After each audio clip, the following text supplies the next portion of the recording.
our distinguished colleague from Tarlac and Pampanga, no other than Senator Rodante Marcoleta. Senator Dante Marcoleta is recognized.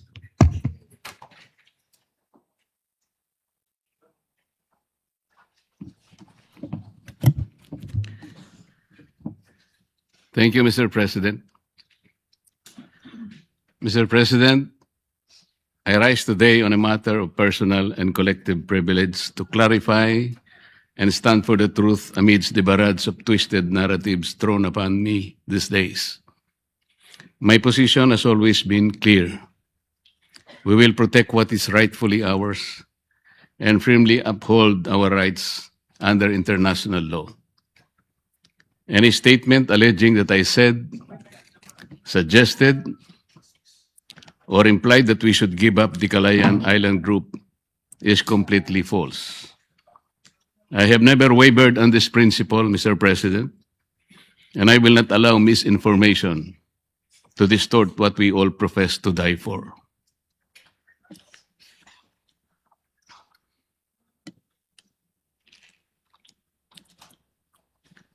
Cheap fakes. These are deceptively altered contents created through basic editing techniques. May appear simple, yet their consequences are profound.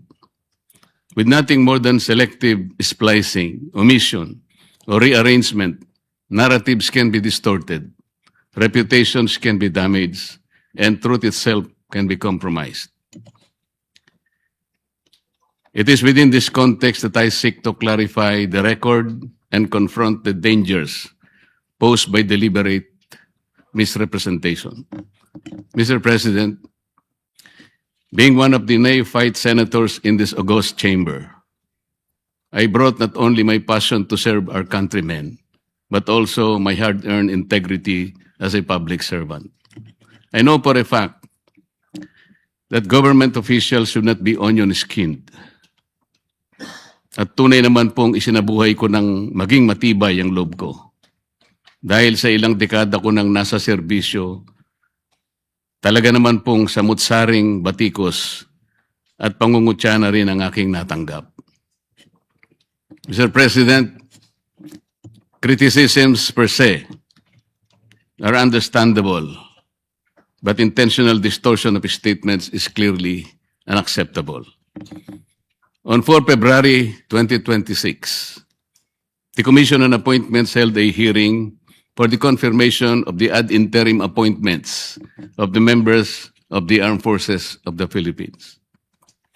During the said confirmation hearing, I underscored that the Philippine Exclusive Economic Zone, EEZ, and the West Philippine Sea, WPS, are legally distinct from each other, emphasizing that the 2016 arbitral award clarified only the country's EEZ and continental self-entitlements and did not rule on the issue of WPS. I further explained that certain Philippine-occupied features in the KIG lie beyond the EEZ. And because their enclave territorial seas are included in the West Philippine Sea as defined by RA 12064, their inclusion in the plotting of the WPS map could be an insurmountable task. Within this context, I gave a hypothetical way out about giving up the KIG, which was only meant to illustrate the legal obstacles and physical difficulty of delineating the West Philippine Sea that will encompass waters of the KIG in the high seas, highlighting the dilemma rather than advocating abandonment. Then, on 5 February 2026, one of our colleagues in this chamber caused the publication through his official social media account of a spliced and manipulated compilation of statements I have made during the aforesaid Commission on Appointments hearing. The said post presented a video compilation at sabay-sabay po nating panoorin ito. Patayan natin dito for something that is not even within our EEZ. Ang gawin natin po para madali, i-give up natin yung KIG. ang nag-govern pa rin yung international law. So atin yung Kalayaan Island Group. We call now on Captain Jess B. Pilar, Philippine Navy, the most senior among the officers now under consideration. Meron po tayong mga isla na occupied natin ngayon. Ito yung Kalayaan Island Group. Ngunit, they are way beyond our EEZ. Wala doon sa limit ng ating exclusive economic zone. Being a member of the armed forces, our seas, our rights, and our future, and we just stick to what is legally ours, what is stated in our law, sir. I'd like to congratulate you for responding very well to the questions of the Honorable Marcoleta. At first glance, Mr. President, the video may appear to convey precisely the narrative it was designed to suggest. However, that impression is fundamentally misleading. Recognizing the implications of such a portrayal, I formally wrote to said colleague and sought clarification as to the purpose and intent of publishing a spliced video which seemed to have deliberately tweaked the import of my statements and portrayed in a manner as though I was advocating the surrender of a portion of our territory. Ayan po yung aking sulat, Mr. President, a one-page letter. Ayan naman po yung 3 pahina na sagot sa akin, Mr. President. In his reply letter, he characterized my concerns in this manner, and I quote, "Allegations that the video excerpt was deliberately crafted to mislead or that it was altered to deceive are serious in nature and demand substantiation. None has been provided." I strongly disagree, Mr. President. The substantiation lies in the record itself. The official transcript and the unedited proceedings plainly demonstrate how my statements were taken out of context and presented in a manner that materially altered their meaning. Ilalantad ko po ito maya-maya ng konti, Mr. President. He further stated, and I quote, "For your information, I do not exercise editorial control nor oversee the day-to-day uploading of content on the said page, which is maintained by my office as part of our regular public information efforts with materials drawn from official and publicly verifiable proceedings." Again, I strongly disagree, Mr. President.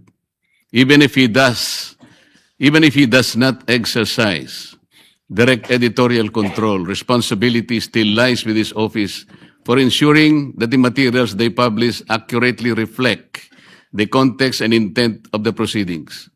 Hindi po pwedeng sabihin hindi ako ang direktang gumawa. This is a clear attempt to shift one's responsibility, so stated by our colleague in his letter.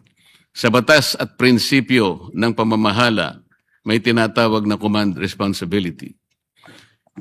Hindi maaaring maghugas ng kamay ang operator ng taxi or jeepney kapag nakasagasa ng kanyang driver, sa ilalim ng batas at ng prinsipyo ng vicarious liability. Ang operator pa rin ang nananagot dahil siya ang nagmamay-ari ng prangkisa at namamahala ng mga sasakyan. Ganon din ang may-ari ng karinderya. Kapag may na-food poison,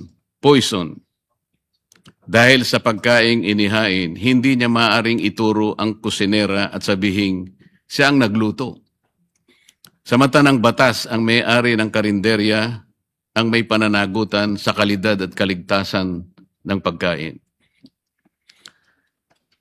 Sa paghahalin tulad po, Mr. President, sa kaso ng driver at kusinera, kahit ang lahat ay nangyari nang hindi sinasadya, nananagot pa rin ang may-ari.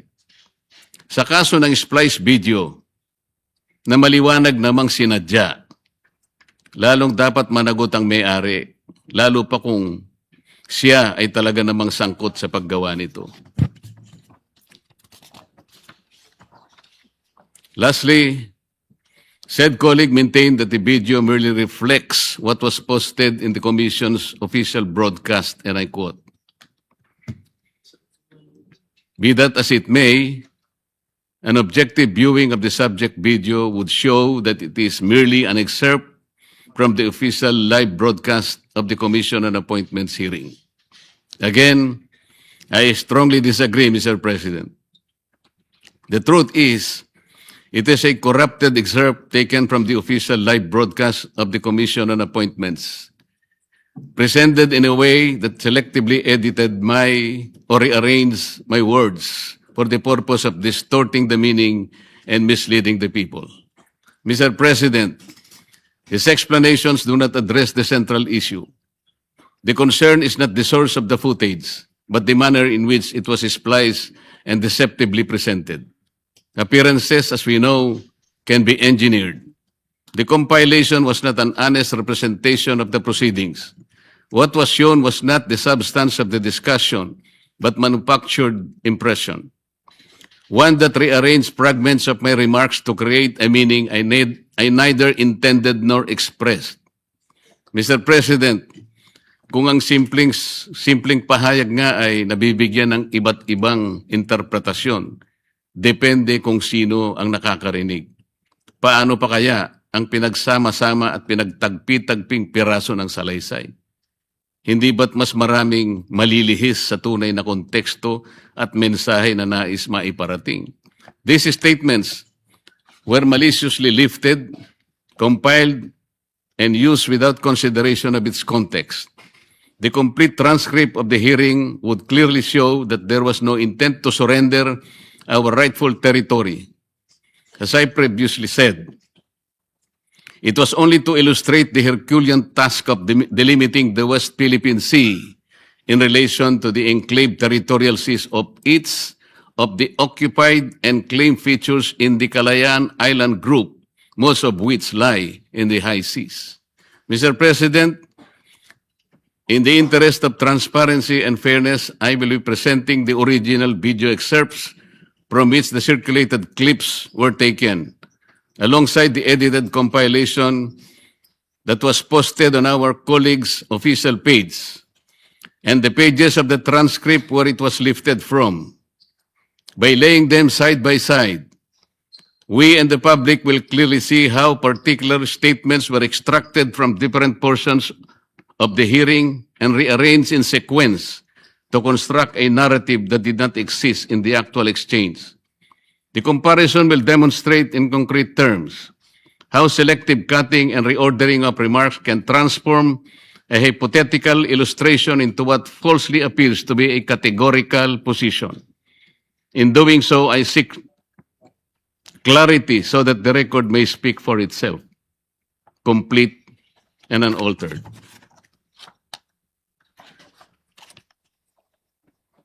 Papatayan natin dito for something that is not even within our EEC. Ang gawin natin po para madali, i-give up natin yung KIG. Ano ba talaga ipagpapatayan natin dito? We will offer our lives, including the lives of our children, and to die for it, for something that is not even within our EEC. Ang gawin natin po para madali, i-give up natin yung KIG. Then, mako-coordinate na natin lahat. But until and unless nandun yung KIG, wala nga po nasa labas po ng ating exclusive economic zone. Paano po malalagay sa entire West Philippine Sea? Mr. Chair, kaya po yun ang dahilan, hindi po tayo makagawa ng mapa para sana ma-submit na natin. And in our lifetime, we will able to see doon sa entire stretch ng South China Sea, lalabas doon ang West Philippine Sea. Ang video na nasa kaliwa, Mr. President, ay nagmula sa Facebook page ng ating colleague. Yung nasa kanan po ay ang original na video. Mapapansin po ninyo, ang pinagkunan po niya, pinagsama-samang salita upang mabuo ang isang pangungusap.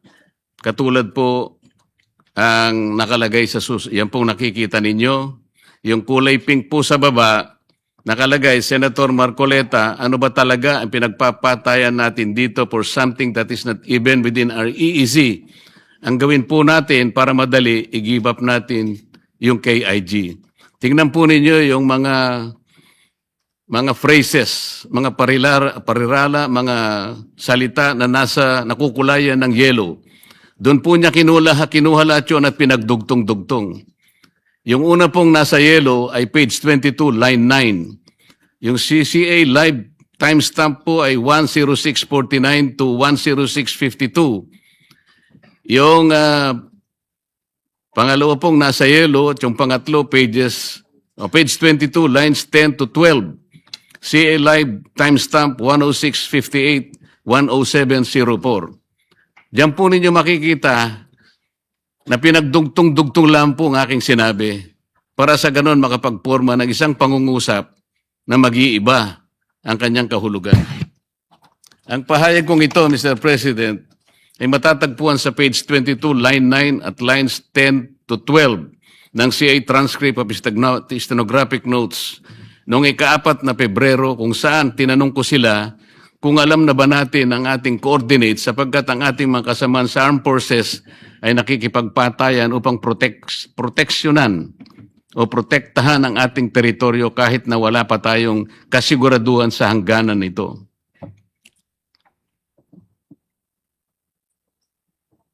Nag-govern pa rin yung international law. So atin yung Kalayaan Island Group. Nag-govern pa rin yung international law, di ba? This was made formal by the arbitral ruling. Di ba? So atin yung Kalayaan Island Group. Yung nasa kaliwa po, ito po yung cheap fake. Yung nasa kanan, yan po yung original, Mr. President. Dito sa video clip na yan, ay makikita natin na ang ating kasamahan na sinasabi na international law pa rin daw ang nag-govern at sa atin pa rin ang Kalayaan Island Group na tila ba ay sagot niya sa aking naunang pahayag. Hindi po ito ang nangyari. Ayan po ang tunay na pagkakasabi, Mr. President. Yung pong nasa yellow uli, nasa page 28, line 6-7, CA live timestamp 11937 to 11939. Hanggang sa huling dilaw, Mr. President, page 28, line 8, CA live timestamp 11945, 11947. Binuo sa isang salita na nandun po sa pink para lang makakuha ang nag-govern pa rin ang international law, so atin ang Kalayaan Island Group. Ang pahayag niyang ito ay matatagpuan sa page 28, line 6-8, 6 to 8 ng TSN, kung saan tinanong niya si Captain Pilar kung alam ba niya ang Presidential Decree 1596. Slide po. Meron po tayong mga isla na occupied natin ngayon. Ito yung Kalayaan Island Group. Ngunit, they are way beyond our EEZ. Wala doon sa limit ng ating exclusive economic zone. Being a member of the armed forces, our seas, our rights, and our future. And we just stick to what is legally ours, what is stated in our law, sir. The department believes that escalation, even in public messaging, should be undertaken only when it advances clear strategic objectives and the national interest. Ano pong strategic objective o national interest ang na-achieve natin sa ginawa ni Commodore Tariela na magpakita ng ganong mga statements at mga caricatures sa uncompromising at nakakahiyang paglalarawan sa kanilang head of state? What did we gain strategically in terms of national interest? Meron po ba? Your Honor, I cannot answer on that. Hindi, sa panukat mo lang. Sir, being a member of the armed forces, we are voicing out the term our seas, our rights, and our future, and we just stick to what is being dictated in our what is legally ours and what is stated in our law, sir. What is legally ours must be defended, must be protected, and we should fight it out to the last drop of our blood. Sir President, sa mga video clips naman na Meron yan, po tayong mga isla na occupied natin ngayon. Ito yung Kalayaan Island Group. Alam na po ninyo yon. Meron tayong 4 na features in the Kalayaan Island Group. Ito po yung Pagasa, yung Parola, yung Kota, at yung Lankiam. Captain, alam po ninyo yan. Incidentally, Mr. Chairman, itong 4 na features na occupied ng ating bansa, they are way, way beyond our EEC. Wala po sila sakop ng EEC. Alam po ba ninyo yon, Captain? sa mga video clips na yan po, Mr. President, yan na po talaga nagkagulo-gulo. Ang mga pahayag kong ito ay matatagpuan sa page 19 at page 20 ng TSN, kung saan aking tinalakay ang Kalayaan Island Group at ang saklaw ng arbitral ruling. Ayan po yung mga salita na nasa nakukulayan ng kulay dilaw na kanilang pinagdugtong-dugtong para magawa po yung isang pangungusap na nandyan po sa pink color.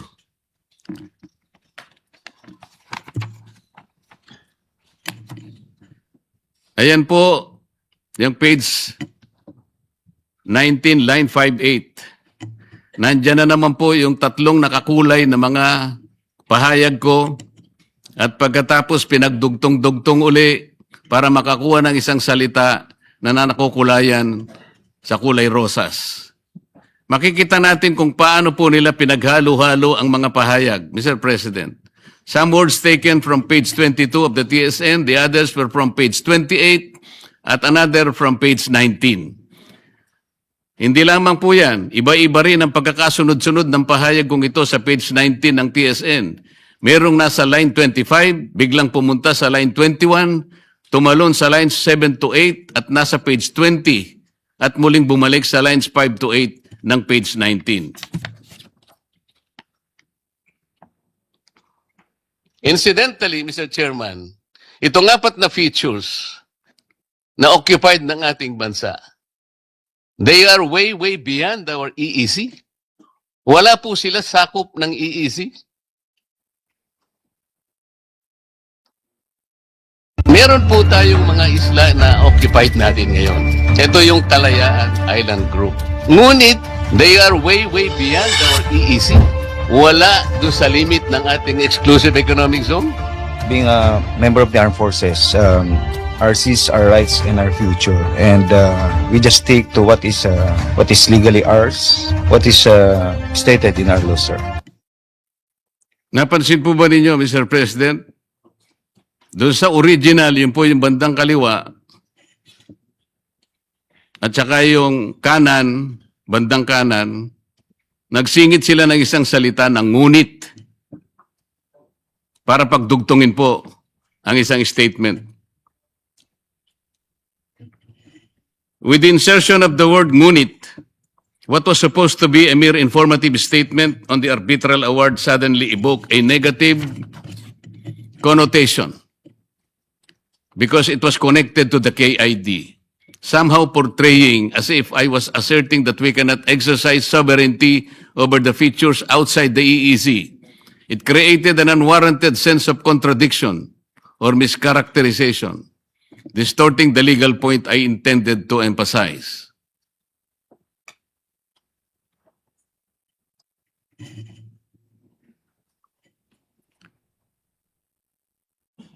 Ayan po ang order of events, Mr. President.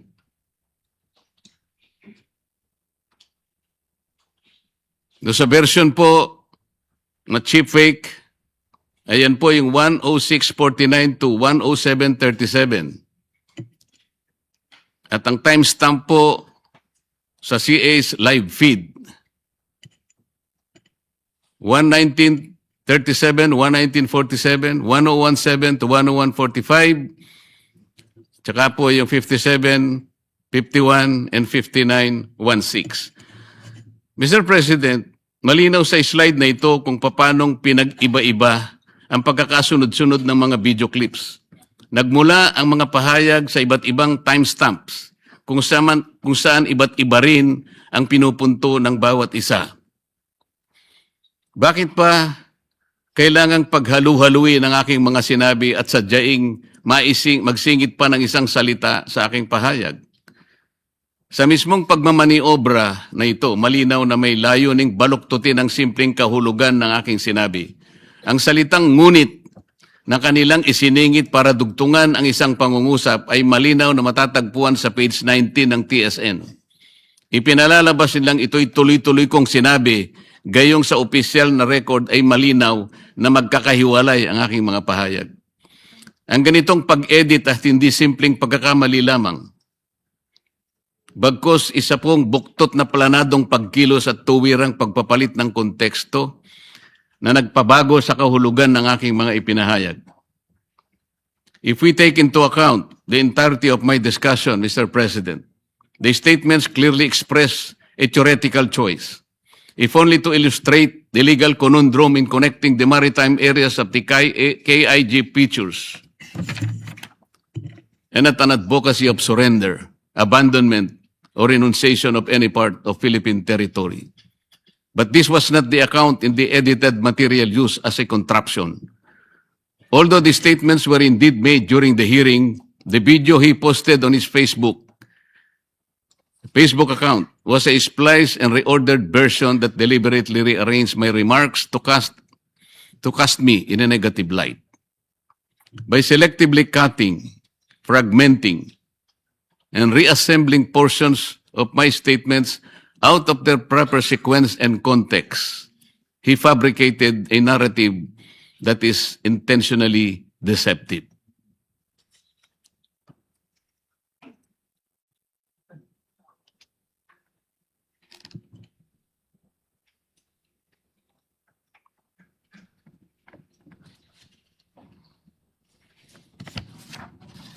Sa mga slides na nakikita po natin, Mr. President, makikita rin natin kung paano umalingaw-ngaw ang epekto ng nasabing splice video sa iba't ibang TV networks, pahayagan sa social media, at sa mga kilalang personalidad sa politika. Mula sa isang inedit at pinagputol-putol na presentasyon, nabuo ang isang naratibong mabilis kumalat. Agad pinaniwalaan ng ilan at walang habas na ibinahagi nang hindi sinuri ang kabuuang konteksto ng aking mga pahayag.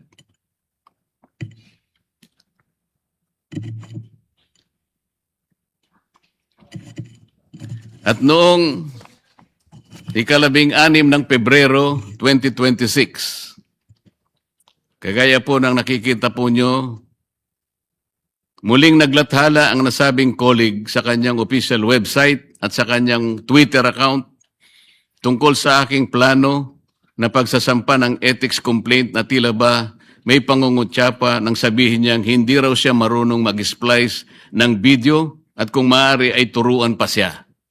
Ayan po ang nilagay niya.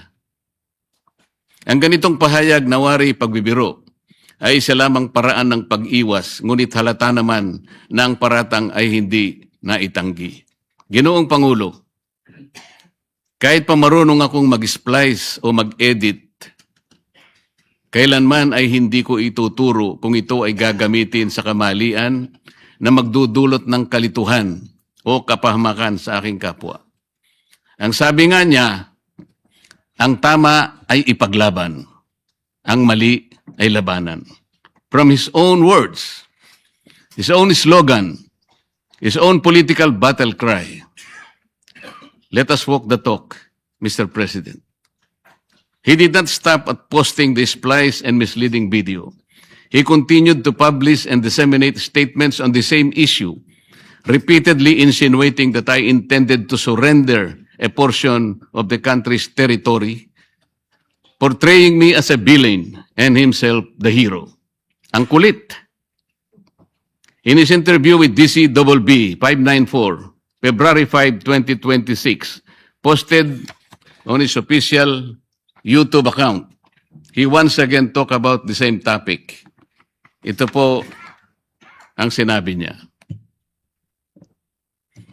Nang narinig ko, sabi ni Senator Marcoleta, na ipamigay na lang natin, hindi ako nakapigil.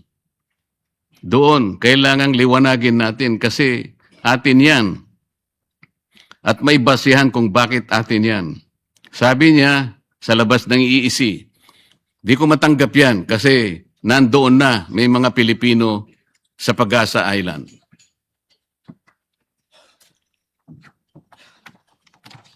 On February 7, 2026, sa nakikita nating social media post, ayan po, Mr. President. The same colleague once again utilized his official Facebook page, website, and other social media accounts and published an article discussing the Kalayaan Island Group, asserting that relinquishing it would be tantamount to surrendering the entire nation. Through this subsequent posting, he reinforced the same insinuation and misleading narrative previously advanced. A narrative anchored on a distorted interpretation of my statements rather than on the true record of the proceedings. This development, Mr. President, naturally raises serious questions. What objective is being served by repeatedly advancing this narrative? Bakit tila ako ang palagi niyang tinatarget? Ano ang tunay na layunin ng patuloy at piling pagtutok laban sa aking mga pahayag at paninindigan? Ano bang dahilan at kinakailangan niyang baluktutin ang aking mga pahayag at ipilit ang isang salaysay na malinaw na taliwas sa aking tunay na paninindigan? Mr. President, truth cannot be distorted by editing, nor can integrity be blemished by manipulation. Every issue needing public discourse should start and end in floor debates in this chamber, not in the cover and comfort of partisan media. When statements are deliberately stripped of context and repackaged to mislead the public, the injury is not merely personal, it is institutional. It corrodes trust, distorts democratic debate, and undermines the very standards of fairness this chamber is duty-bound to uphold. I therefore place on record this demand for clarification, firm in the conviction that reasoned discussion must prevail over misrepresentation. Para sa kalaman ng lahat, falsification of a video recording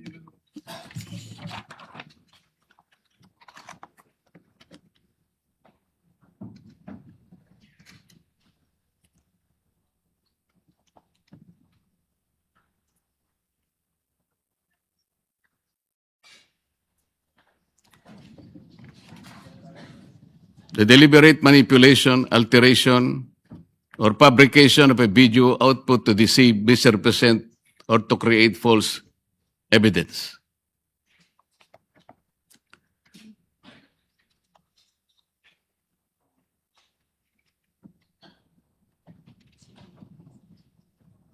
Yung slide 25, please.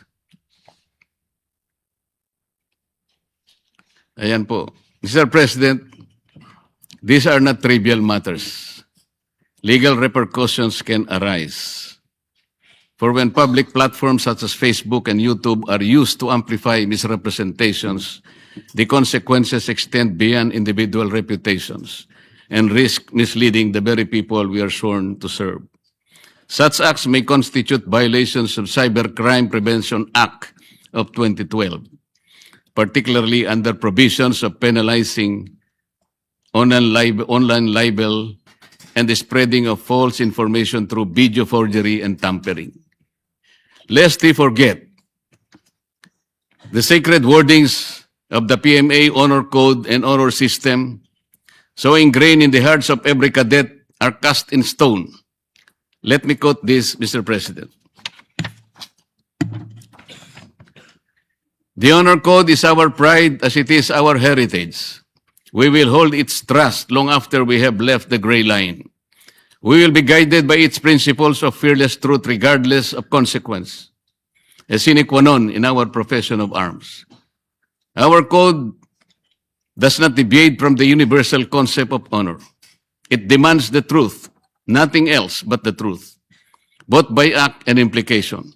Each cadet becomes a zealous guardian to his earmark of the Corps and will report another or himself for a violation of honor. It is in keeping this priceless legacy from our predecessors that we seek to transmit it unblemished to the unending gray line. Mula sa PMA Code, Ginoong Pangulo, dalawa pa lang napaka-importanting tanong ang dapat masagot ng bawat kadete ng Philippine Military Academy. Una, do I intend to deceive? Pangalawa, do I intend to take undue advantage? If a cadet can answer no to both questions, he is not guilty of any honor violation. Ngunit kung hindi ka naman makakasagot ng hindi sa dalawang tanong na ito, wala kang karapatan upang matawag na marangal. Mr. President, if the Philippine Military Academy requires every cadet to answer 2 questions on the virtue of honor, shouldn't we ask ourselves if we all deserve the honor of serving our people in this chamber? Mr. President, when he spoke last February 21, 2026, during the PMA Alumni Homecoming where he was guest speaker, he declared, and I quote,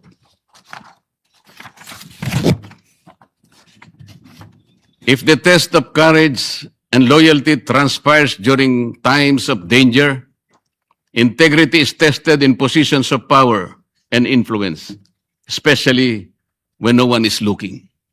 If it were so, Mr. President, then this is a powerful reminder that those who hold positions of authority must exercise them with fairness and fidelity. Yes, fidelity to the truth. Precisely because we possess influence, we bear a greater responsibility to ensure that we present to the public, what we present to the public is complete, accurate, and not deliberately framed to mislead. Integrity, after all, Mr. President, is not proven by rhetoric, but by conduct. Ginoong Pangulo, ang katotohanan ay hindi maaring tabunan ng ingay. At ang paninindigan ay hindi maaring yurakan ng panlilinlang. Uulitin ko po, hindi po ako kailanman nagsulong ng pagsuko ng ating teritoryo. Ako'y naninindigan para sa malinaw, tapat at responsableng pagtalakay ng batas at ng ating pambansang interes. Sa harap ng baluktot na salaysay, ako'y nananatiling matatag sapagkat sa huli, ang katotohanan ay mananaig at ang taong bayan ay may karapatang malaman ng buong katotohanan, walang dagdag, walang bawas, walang panlilinlang. Maraming salamat po, Mr. President.